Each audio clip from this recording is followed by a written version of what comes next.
Annyeonghaseyo.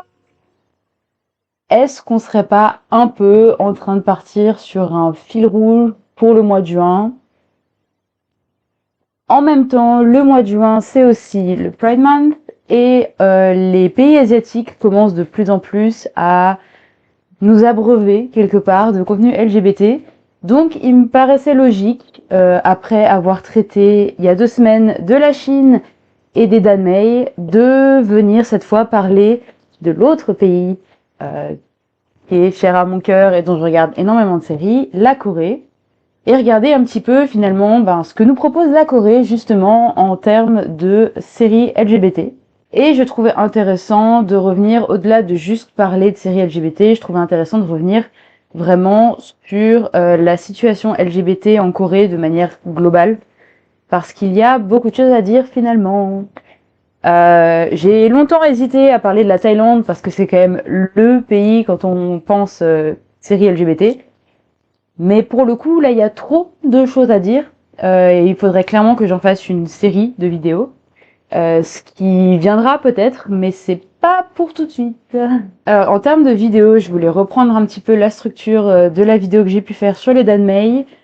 Sauf que je vais clairement pas m'attarder à vous donner la définition d'un BL coréen, puisque de 1, à ce que je sache, il n'y a pas de nom spécifique donné au BL coréen, si ce n'est le terme KBL, qui veut juste littéralement dire Korean Boys Love. Du coup, je vais pas rentrer dans la définition de ce qu'est un Boys Love coréen, parce que je pense que si vous avez vu ma vidéo il y a 2 semaines, vous savez. Si vous maîtrisez un minimum l'anglais, vous savez aussi. Donc voilà, on va pas s'amuser à revenir dessus pendant 30 ans. Par contre, autant je vais pas forcément donner de définition de ce qu'est un boys love, parce qu'on a tous plus ou moins compris que c'était du coup une série LGBT mettant en avant un couple homosexuel. On va par contre parler de l'évolution des boys love coréens et de la situation LGBT en Corée, parce que les deux sont plus ou moins liés. Vous allez voir. Alors contrairement justement à la Chine ou à la Thaïlande, la Corée a commencé à faire des séries qui étaient explicitement promues comme étant LGBT assez tard, puisque la première série à avoir été promue en tant que série LGBT et en tant que Boys Love est sortie en 2020. Alors vous me direz qu'il y a des Boys Love qui datent d'avant 2020, et je vais vous dire que oui. Mais elles n'étaient de 1 pas promues en Corée. Elles étaient destinées majoritairement à un public international. Et elles n'étaient pas étiquetées, on va dire, comme étant séries LGBT ou séries Boys Love. De 1, parce que c'était pas très populaire comme style de genre. Et de 2, parce que la situation LGBT en Corée était pas glop, pour ne pas sortir d'insultes. Et du coup, on n'allait pas sortir une série en disant « Regardez, on met des homosexuels à l'honneur !» Sinon, ça aurait jamais fonctionné. Donc, elles étaient un peu cachées. Donc, la première série à être vraiment sortie comme étant LGBT est sortie en 2020. Et vous en avez sûrement entendu parler, puisqu'il s'agit de la série « Where Your Eyes Linger ». J'en perds mon anglais. De 2020 à peu près 2022, on était sur des séries LGBT assez courtes, puisqu'on parle de séries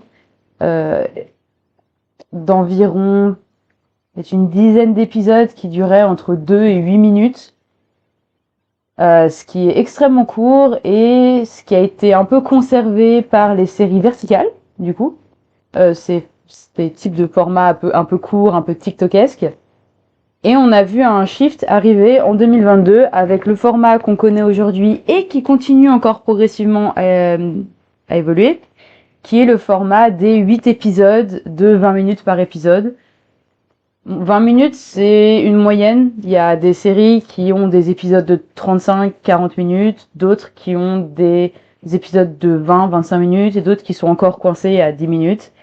Ça dépend vraiment de la série, du format et de la société de production.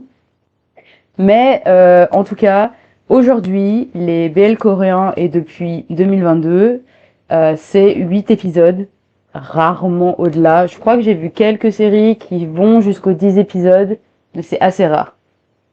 Et oui, c'est court, mais en même temps, je sais pas si vous avez remarqué, on en a parlé aussi un petit peu sur la chaîne, mais les dramas coréens non BL, finalement, maintenant ont le même nombre d'épisodes que les BL. Donc, quelque part, on a trouvé un équilibre. Il y a 8 épisodes des deux côtés.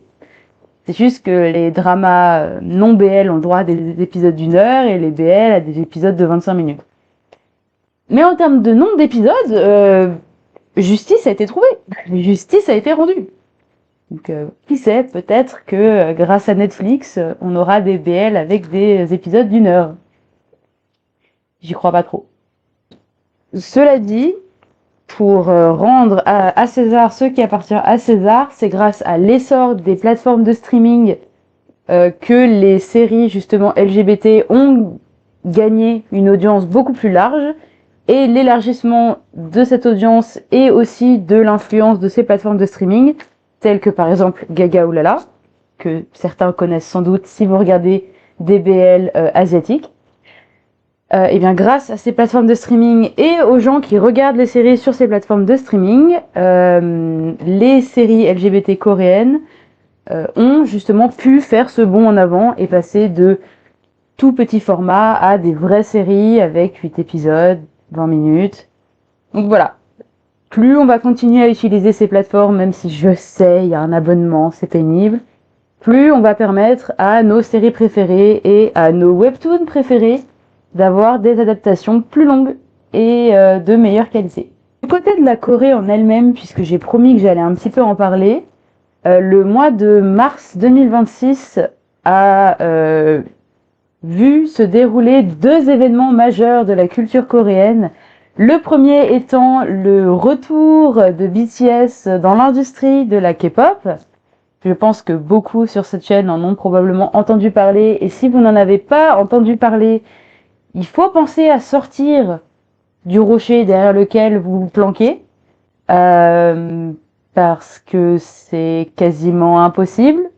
Depuis le mois de mars, ils sont partout, dans les métros, sur les affiches, ils sont passés sur Netflix, ils ont des concerts au cinéma tous les 4 matins, ils ont annoncé un World Tour, ils sont sur toutes les plateformes de streaming, ils sont tout le temps numéro 1, et vous me dites que vous en avez jamais entendu parler?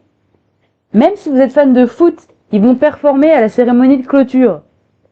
Vous avez forcément entendu parler de BTS à un moment donné, je suis désolée de vous le dire. Ou pas d'ailleurs.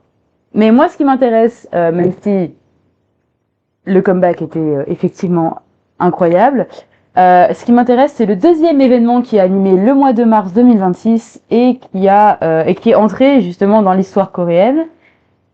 C'était le Spectrosynthesis Séoul qui a investi les 4 étages du Sonje Center à Jongno, qui est un quartier de Séoul. Et c'était donc une exposition qui regroupait plus de 74 artistes LGBT, donc sur 4 étages. Et c'était la première fois qu'on réunissait autant d'artistes LGBT dans un même espace. C'était une des plus grosses et une des premières expositions d'artistes LGBT à Séoul à avoir autant de reconnaissance de la part des médias et à avoir autant de visiteurs. Et c'est pour ça que je dis que c'est rentré dans l'histoire coréenne, parce que c'était la première fois qu'on les mettait en avant à ce point. Après, même si effectivement le milieu de l'art tente du mieux qu'il peut d'offrir justement de la représentation pour le milieu LGBT, on ne peut pas dire qu'en termes social, ce soit très largement accepté. Quelque part, et assez tristement, ça l'est vraiment nulle part, puisque même dans les pays où c'est légal, les gens se prennent quand même des remarques et des regards de travers. Donc, mais en Corée, c'est pire. Souvent, les enfants, notamment, et jeunes adultes qui se construisent en se sachant faisant partie de la communauté LGBT, vivent dans une très grande précarité. Ils ont la pression sociale, la pression familiale. Ils n'osent pas forcément faire leur coming out parce que souvent c'est synonyme de rejet de tout ce qu'ils connaissent. Et en Corée, il n'y a pas vraiment de structure comme on peut en avoir en France, où ces jeunes justement peuvent aller chercher de l'aide ou du conseil auprès d'adultes ou de personnes qui sont passées par là. En Corée, ça n'existe pas.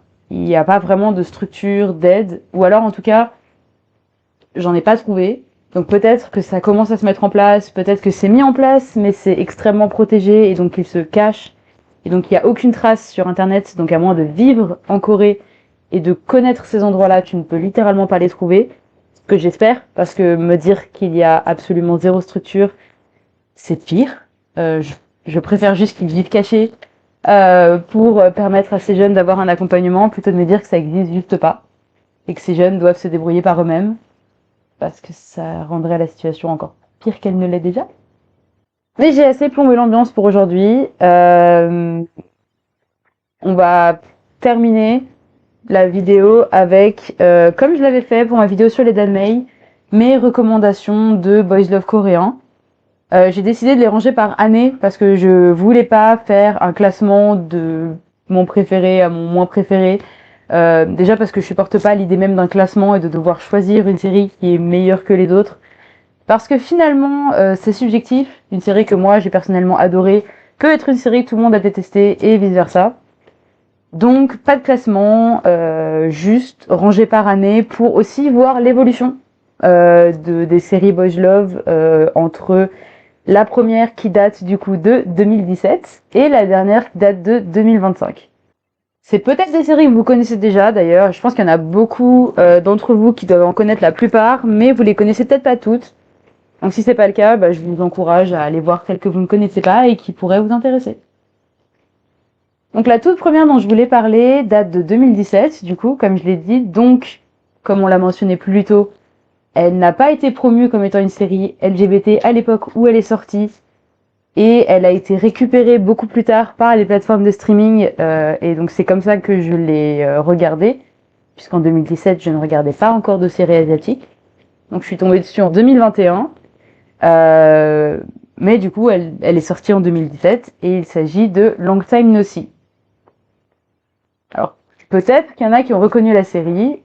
Pour ceux qui ne la connaissent pas, du coup, c'est l'histoire de deux jeunes gens qui se parlent via une application,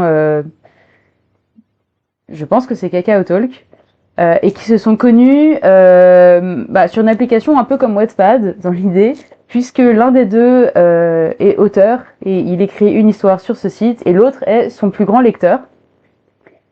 Et ce qu'ils ne savent pas, c'est qu'ils sont tous les deux des tueurs à gages appartenant à deux équipes totalement opposées.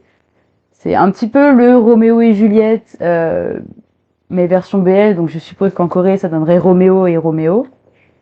Donc du coup, voilà, ils font partie de camps opposés, sauf que, à force de discuter sur cette application, ils finissent par tomber amoureux.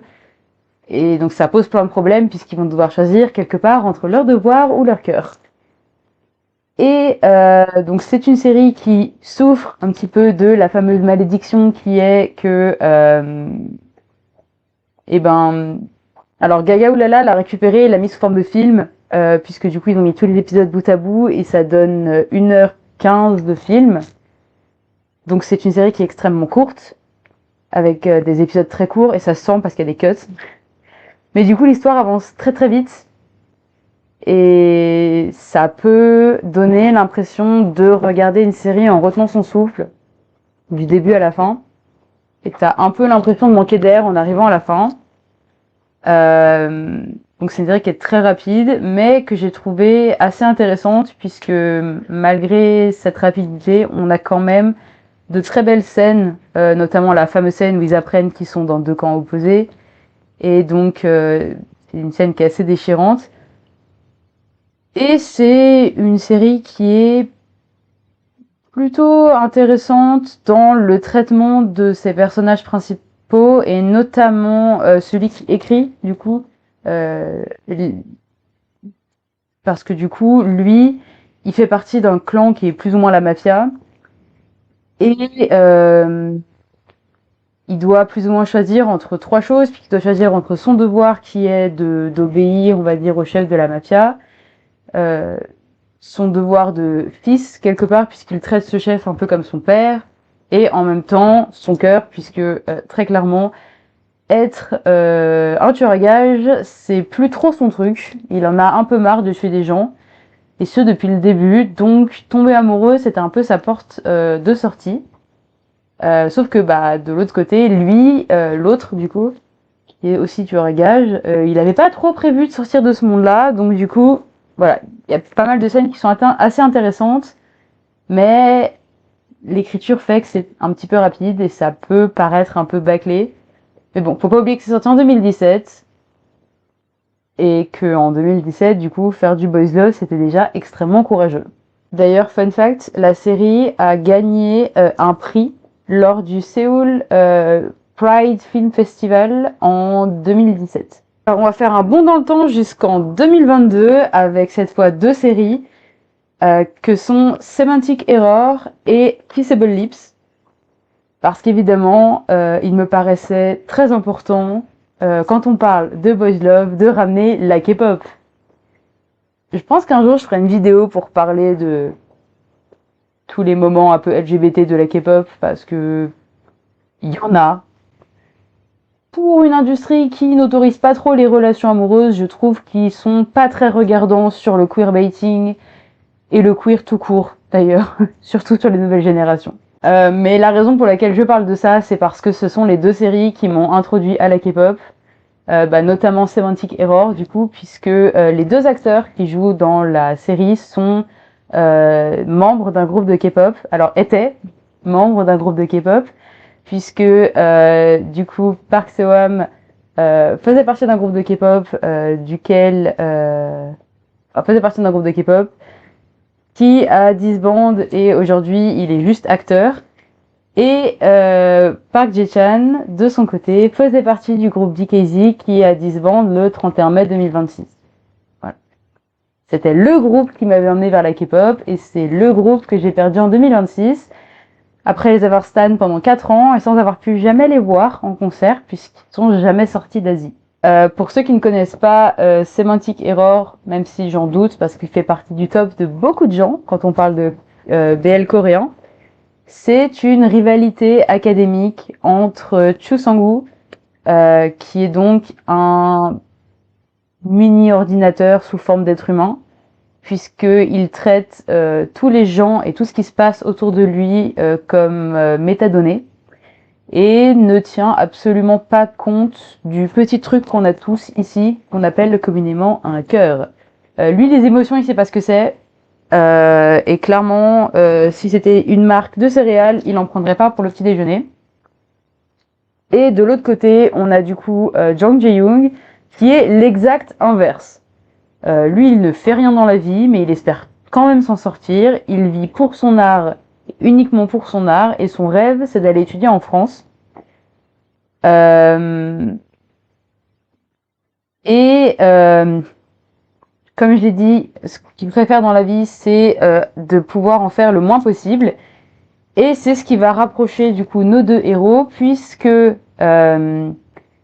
les deux étaient censés faire une présentation en commun en classe, sauf que évidemment, Jang Jae-young, qui adore ne rien faire, ne s'est jamais présenté.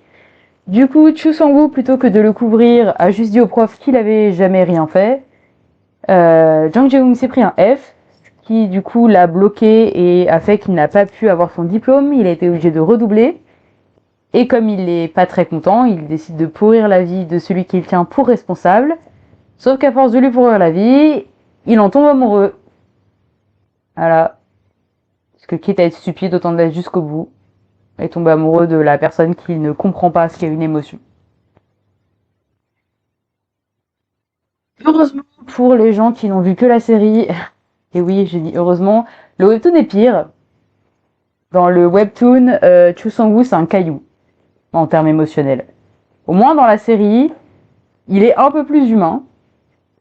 Et c'est une série qui est absolument incroyable. Moi, j'ai vraiment apprécié déjà le jeu d'acteur des deux acteurs principaux. Je trouve qu'on voit très bien le chemin mental de Chu Sang-woo qui passe de cette personne est une erreur dans ma vie parce que il arrête pas de m'embêter à cette personne est une erreur parce qu'elle me fait ressentir des choses que je devrais pas ressentir pour un homme. Je trouve que l'adaptation est vraiment bien faite. Ils ont gardé tous les points importants du webtoon, mais ils les ont mieux faits. Et la fin de la série est plus ou moins la fin du webtoon, sauf qu'elle arrive beaucoup plus vite, forcément, puisqu'on a que 8 épisodes. Et je la trouve plus mignonne que dans le webtoon. Donc voilà, pour moi, pour une fois, l'adaptation surpasse un peu le matériel de base. Je ne dirais pas pour toutes les adaptations, mais pour Semantic Error, je trouve que c'est mieux. Donc on va passer à la deuxième qui est Kissable Lips. Et là, je pense que d'autres gens la connaissent sûrement pour également un des acteurs qui est présent dans la série, qui est Kim Ji-won, qui fait partie du groupe Zero Base One. Et donc la série raconte la romance entre un vampire qui est mourant et sa seule façon de rester en vie, c'est de boire le sang d'un être humain au sang pur. Sauf que le seul être humain au sang pur qu'il rencontre, il en tombe amoureux. Et c'est compliqué de vider la personne de son sang quand t'as un peu envie qu'il reste en vie. Donc il va devoir choisir entre mourir ou permettre à son amoureux de rester en vie. C'est une série qui est très belle. On continue avec 2023. Et là, on a deux séries qui sont assez opposées, puisqu'on va parler de Love Tractor et de The Eighth Sense. Il est dur à prononcer le nom de cette série, vraiment. Quand je dis que c'est deux séries opposées, c'est parce que d'un côté, on a Love Tractor, qui est une série absolument adorable, qui donc est une romance entre un jeune adulte qui vient d'une grande ville, qui se voit obligé de retourner à la campagne et tombe amoureux du fermier voisin, que tout le monde dans le village adore, et qui est une espèce de gros nounours d'1m95, et qui est plus jeune que lui. C'est une série qui est extrêmement mignonne, assez drôle, vraiment pleine de good vibes, avec vraiment très peu de prise de tête. C'est vraiment le genre de série que tu peux regarder quand t'as envie de sourire et de rigoler et de passer un bon moment. Et de l'autre côté, on a la série qui a pour but de réveiller tous tes traumas intérieurs, de les mettre à nu et de les pointer du doigt.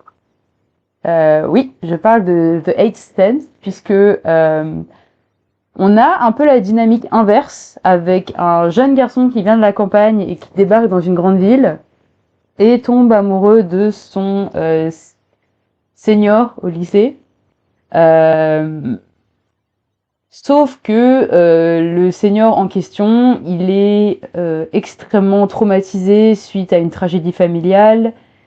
Il mène une vie qui est plus que brisée. Enfin, à ce stade, c'est même plus un puzzle, c'est le vase de mamie que t'as fait tomber et que t'essayes désespérément de recoller avec de la colle forte. Et du coup, il décide que il va l'aider à se remettre debout petit à petit et à mener une meilleure vie. Et ça marche. Voilà. Je sais pas comment, je sais pas pourquoi, mais ça marche.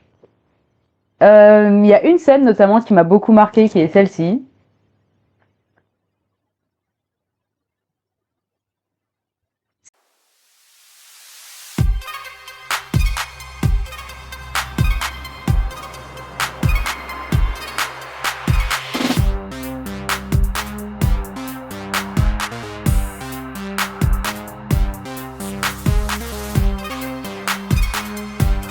C'est juste le dialogue qui m'a profondément marqué parce que je ne sais toujours pas si c'était un vrai dialogue entre eux ou si c'était vraiment à destination de l'audience du drama. Mais du coup, effectivement, c'est une série qui ne se regarde pas vraiment quand t'as envie de sourire et de passer un bon moment. Ça se regarde vraiment quand tout va bien dans ta vie et que tu arrives à regarder la série en disant tout est faux, tout va bien, ces personnes n'existent pas, c'est une série. Voilà, il faut mettre de la distance. En 2024, du coup, pour continuer, on continue avec deux autres séries Et quelque part, on peut dire qu'on ne change pas une équipe qui gagne puisque on reste dans les séries à fort potentiel traumatique avec Love in the Big City et Love for Love's Sake. Alors Love in the Big City, il y avait eu un film. Donc c'est une histoire qui a été adaptée 2 fois, d'abord en film puis en série. Je pense que comme beaucoup de monde, j'ai préféré la série parce que la série va plus loin dans l'adaptation que le film. Forcément, il y a plus de temps.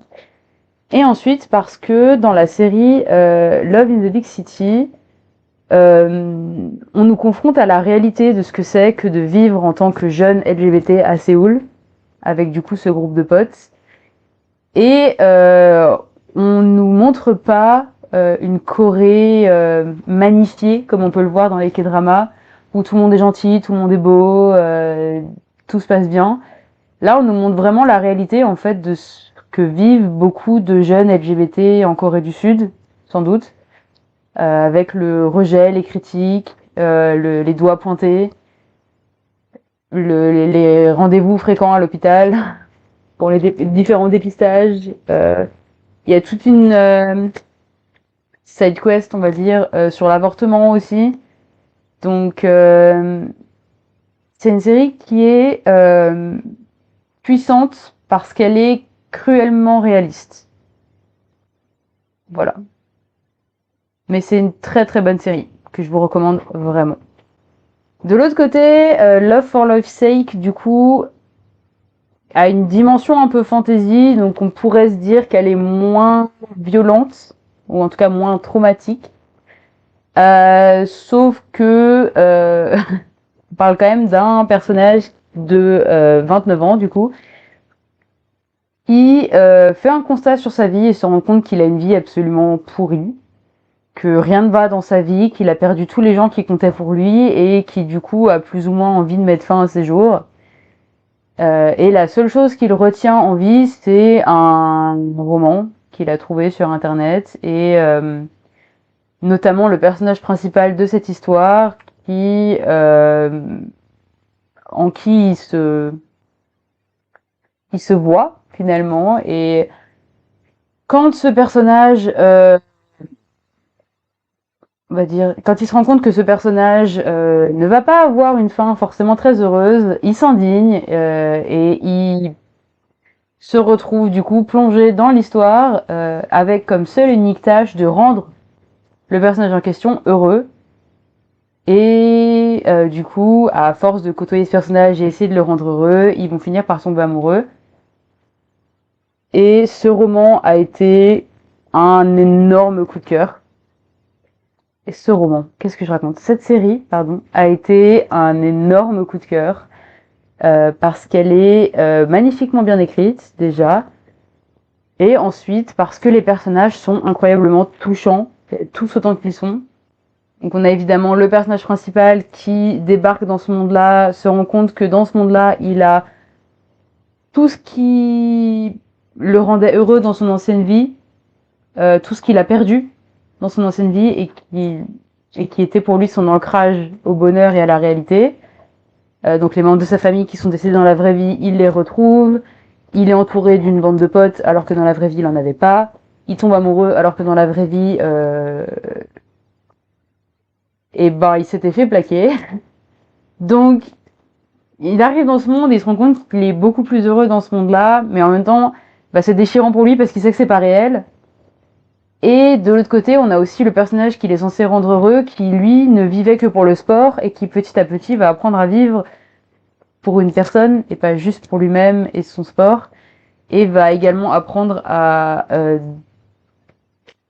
passer au-delà de ses propres traumas familiaux parce que bah c'est pas drôle d'avoir un seul personnage traumatisé, c'est plus drôle d'en avoir deux. Je sais pas ce qu'ont les séries coréennes avec les traumas liés à la famille, mais dans toutes les séries, même pas que les boys love, hein, dans beaucoup de séries, il y a toujours un trauma lié à la famille. C'est père violent, mère absente, ou mère trop stricte, ou père absent. Il y a toujours un problème avec les parents. C'est un peu comme dans les Disney où t'as toujours un ou deux parents qui est décédé. Dans les dramas, c'est à peu près la même chose finalement. Et pour 2025, qui sera du coup ma dernière recommandation, parce que l'année 2026 n'est pas terminée et que je me vois pas vous recommander une série, un boys love coréen, alors qu'on est qu'à 6 mois de l'année 2026. Je préfère attendre la fin de l'année pour vous faire la recommandation qui m'aura le plus marqué dans l'année. Du coup, on termine avec 2025 et j'ai décidé de revenir dans le fun avec Ball Boy Tactics. Il est dur à prononcer aussi, mais parce que t'as envie de mélanger les lettres. Une série fun, beaucoup plus haut en couleur que les précédentes, puisque c'est une romance entre un people pleaser et le cliché du capitaine de l'équipe de basket que tout le monde voit déjà finir avec une cheerleader, alors qu'en fait, il a un crush sur l'ex-sportif nouvellement devenu photographe qui se cache dans les gradins. Mais je trouve que c'est une série qui est fun parce que déjà, on a un gay awakening, puisque du coup, effectivement, le capitaine de l'équipe de basket, il n'était pas gay de base. C'est juste qu'en passant du temps avec le petit gringalet, il finit par en tomber amoureux. L'autre, du coup, le petit gringalet, c'est lui qu'il est gay et il a un crush sur le capitaine de l'équipe de basket depuis un moment. Mais pour lui, il était persuadé que il pouvait rien se passer, donc du coup, quand il apprend que si, il est complètement perdu. On a également, forcément, puisque ça se passe en Corée et qu'on sait à quel point la réputation est importante dans ce pays-là, on a forcément le moment où la relation éclate et du coup, ils doivent choisir de soit se battre ensemble, soit se séparer pour éviter d'entacher leur réputation respective. Mais je trouve que c'est une bonne série parce que déjà, si vous êtes comme moi et que vous avez déjà été un people pleaser, il y a une scène magnifique où il apprend à dire non et à envoyer les gens qui arrêtaient pas d'abuser de lui paître royalement. Et c'est une scène qui est absolument jouissive. Si vous êtes un people pleaser, vous le savez. Et aussi parce que, en dehors d'une scène où c'est un peu nécessaire, on va dire, c'est un duo qui sait communiquer correctement. Alors je dis pas que c'est facile tout le temps parce qu'il y en a un des deux qui a appris et qui s'est construit en se disant qu'il valait mieux agir avant de réfléchir et qui du coup, comme c'est un people pleaser, agit dans l'intérêt de l'autre et jamais dans son propre intérêt. Donc ça crée par moments des petits malentendus, mais il communique plutôt bien. Et c'est juste une série qui est fun. Oui, forcément, il y a un moment un peu dramatique parce que on connaît le schéma des boys love coréens. Maintenant, il y a 6 épisodes où ils doivent passer de inconnu à amoureux. Le 7e épisode, c'est la rupture, et le 8e épisode, ils se retrouvent pour mieux repartir. Donc forcément, cette série n'échappe pas à la règle, mais ça reste fun, ça reste sans trop de prise de tête. Et surtout, quand tu sors de 2024 avec des séries qui sont extrêmement lourdes en termes de trauma, avoir une série où il n'y a aucun trauma, ça fait plaisir. Sur ce, je vais vous laisser me donner vos recommandations de KBLs, du coup, donc de BL coréens, en commentaire, parce que il y en a plein. J'ai pas pu tout mettre, honnêtement, sinon la liste aurait fait 4 heures de vidéo. Après, peut-être que je ferai une série de vidéos où je ferai toutes les recommandations de tous les BL que j'ai pu regarder et que j'ai appréciés. Mais sinon, vous pouvez me suivre sur les réseaux sociaux, et notamment TikTok et Instagram, puisque je fais régulièrement en story ou en TikTok du coup, des recommandations de séries. Donc si ça vous intéresse d'en savoir plus ou d'avoir d'autres titres, vous pouvez me retrouver sur ces réseaux-là. Et sinon, on se retrouve dans 2 semaines pour la première vidéo officiellement de l'été, du coup. Et pour vous teaser un petit peu, ce sera pas la prochaine vidéo, mais ce sera la 2e vidéo du mois de juillet, qui sera dans un format un peu différent, donc j'espère que ça vous plaira. Mais sachez qu'il y aura une surprise dans la vidéo. Je peux vous laisser essayer de deviner en commentaire, je pense que vous ne pourrez pas trouver, ou alors vous êtes très fort. Vous lisez dans ma tête. Sur ce, on se retrouve dans 2 semaines pour la prochaine vidéo et on se retrouve également samedi pour le prochain live YouTube où on va découvrir non pas un mais 2 MV de K-pop puisque j'ai manqué le rendez-vous la semaine dernière parce que j'avais un concert de dernière minute. Ça arrive. Sur ce, bonne fin de semaine si vous regardez cette vidéo le jour de sa sortie. Sinon, bonne fin de week-end si vous la regardez pendant le week-end. Ou bonne fin d'année si vous regardez ça le 30 décembre 2026 ou 2057. Bye!